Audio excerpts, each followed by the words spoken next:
Hey guys, it's me, snowflakepiggy, and here I am today with Chico, and Titan is in the carrier.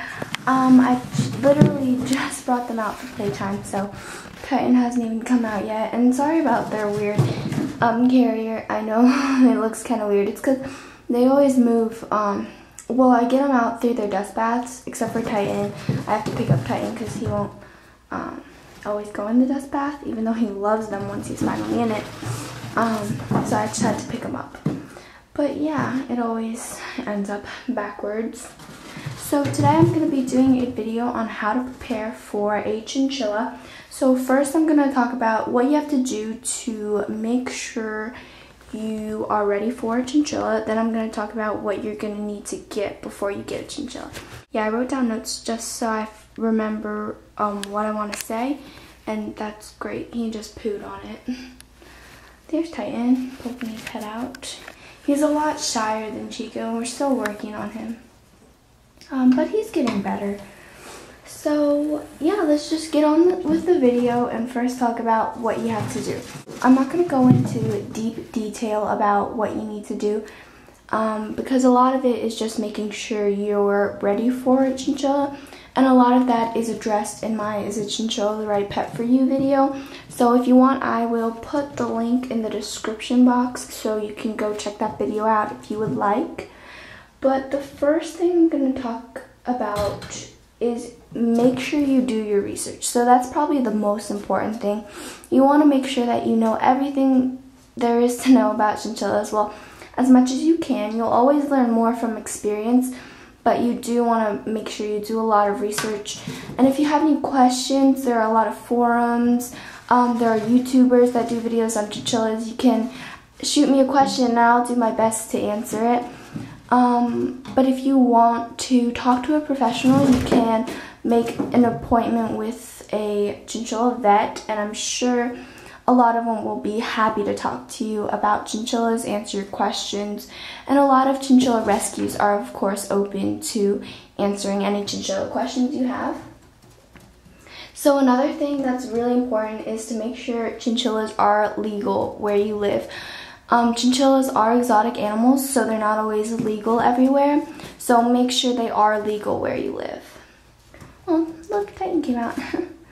Alright, so next is you want to make sure you're not allergic, because I feel like a lot of people give up animals because they're allergic. So it's important to make sure that you have the time and patience for a chinchilla, because they do require a lot of time and patience. Please don't kill my notes, Chico. That poop is bugging me there. He's gonna probably eat that, and that's great. Oh, yeah, as you can see, you're gonna need a lot of patience with them. Here's Titan. Hi, babe. Okay, it's also important to make sure that you have a chinchilla savvy vet. Chinchilla savvy vets are different from your average dog and cat vet. They specialize in chinchillas, so that's really important. You can't just take them to any old vet. You have to keep in mind cost. Chinchillas can be very expensive. You also want to decide where you're going to get your chinchilla from. Great, Chico just locked Titan in there. You want to decide if you want to get a chinchilla from a pet store, a breeder, or a rescue. I would recommend rescues. I think rescues are always best. I wouldn't recommend a pet store because pet stores get their chinchillas from typically irresponsible breeders that don't really know what's best for their animals. So I would not recommend getting a chinchilla from a pet store. Another option is breeder. I'm also kind of don't really support breeders. I think they just push the door open. I don't always think their practices of breeding chinchillas is the most humane or nice. If you want to know more about that, you can do some research, or if you want me to do a video on that, I guess I could. It's an ugly topic though, how chinchilla ranches breed their chinchillas. I personally think it's inhumane and not right. So another thing to keep in mind is that chinchillas are a commitment. They can live 15 to 20 years.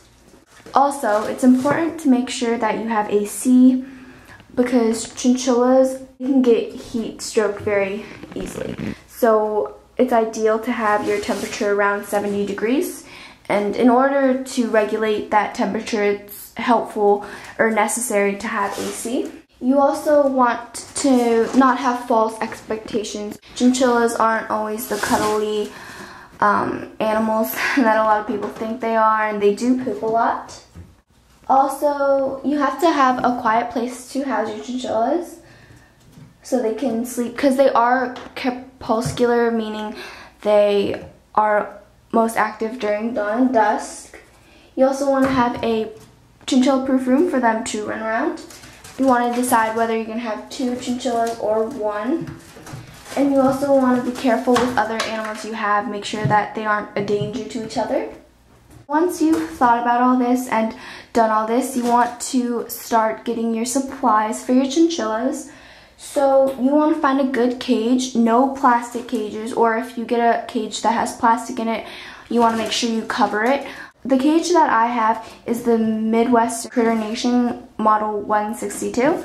There are a lot of good chinchilla cages out there. I don't think there are a lot of good chinchilla cages sold in pet stores, but if you check online, you can find a lot of good cages. You also want to make sure you have a good bedding. I recommend fleece. I think it's best for their respiratory systems. It's cheap and I think they really like it. You also want to make sure you have wood ledges because they like to jump and play, as you can see, so that's definitely a necessity to keep them from boredom. And the wood helps to keep their teeth down. Also, you just want to have wood safe chew toys for them because they love to play, like I said. You can find a lot of those online for cheap. There's a lot of good foods also out there for chinchillas. I feed my chinchillas Oxbow Chinchilla Deluxe. And pellets are really not like a big part of their diet. It's just an added plus for them. Hay is the main part of their diet, so you want to make sure you have a good quality hay. Hey, Titan. I would recommend Third Cut Timothy hay. That's really good, especially if you buy it from Clean Mamas. I love Clean Mamas. Chinchillas and guinea pigs love Clean Mamas. You also want to find a good dust. They need dust baths 2 to 3 times a week. So I'd recommend Blue Cloud or Blue Sparkle dust because that's best for their coats. You don't want to get sand. Sand is different than dust for chinchillas. You also want to get a dust bath for them to have it in. I would recommend a, you can use plastic for their dust baths as long as you supervise them. So you want to have a spacious dust bath for them, not one of those teeny ceramic ones because they like to roll around. It's important to have a glass water bottle because it's chew proof and it keeps the bacteria down. And you want to use filtered water because that's has the least bacteria and is the least harmful for them. I'd also recommend a ceramic bowl because once again it's chew proof and easy to clean. And a wheel isn't a necessity, but I highly recommend it. I like the Quality Cage Chin Spin wheels. It's kind of expensive, $70, but they're much better than the wheels at pet stores because the wheels at pet stores are plastic and have mesh and stuff. And the minimum diameter for a wheel for a chinchilla is 15 inches in diameter. You also want to have cleaning supplies like a dustpan and brush, safe cleaning spray like water and vinegar, and a towel or vacuum because I vacuum a lot because the chinchillas poop a ton. It's also important to have safe treats for taming and just if you want to treat them. But for taming, I would highly recommend just hand feeding them their pellets. That's really helpful. And the last thing I can think of is a pet safe carrier for vet visits and just if you need to transport your chinchillas. You want to make sure your carrier is spacious and hardy so it keeps them safe. So basically that's all I could think of for this video. Sorry if I was talking kind of fast, there's just a lot to get through and my battery is dying. But I hope this video was helpful. If I forgot anything, feel free to comment below. Thank you guys so much for watching. Please comment, rate, and subscribe, and I will see you later. Alright, thank you. Bye.